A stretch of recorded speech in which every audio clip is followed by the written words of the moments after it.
Hello, I'm Dr. Theo de Vries and I work for the Royal Flying Doctor Service of Western Australia, and I was the treating doctor at the day. Hi, I'm Dr. Scott White. I'm an obstetrician at King Edward Memorial Hospital and I was the receiving doctor on the day. Helen, the mother, got kicked by a horse, and Dr. Scott worked out that there was fetal distress and that the baby was in distress and was most likely bleeding. The clock was against us.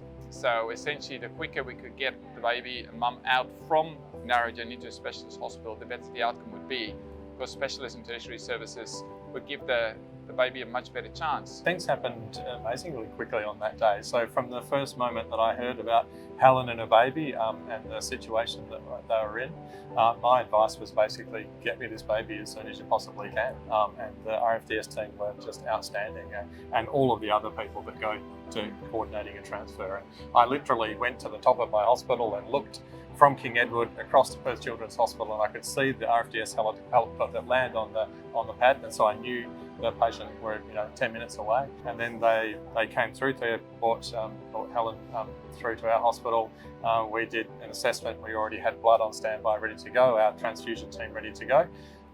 We did a quick assessment of the baby, and within sort of half an hour to an hour of Helen hitting King Edward, baby had been transfused and was looking much better. Amazing is the only way to describe this. I mean, I worked for a while in England, and we couldn't have done this as quickly in England in a much smaller place. The way that the RFDS can transfer people in pregnancy, people with really acute life-threatening conditions around such amazing distances is literally gobsmacking. It's world leading. This first time I've seen Theo, didn't even know his name was Theo, which is even better. It's amazing.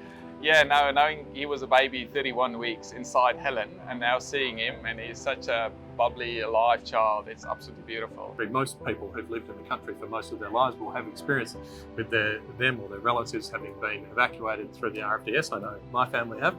And it's such an amazing service that we can provide that. We're at St John's RFDS, Scott obstetrician, and we had neonatal services, and the APTC centre was involved as well. So lots of people involved, but the decisions were made right from the beginning, and that changed the outcome.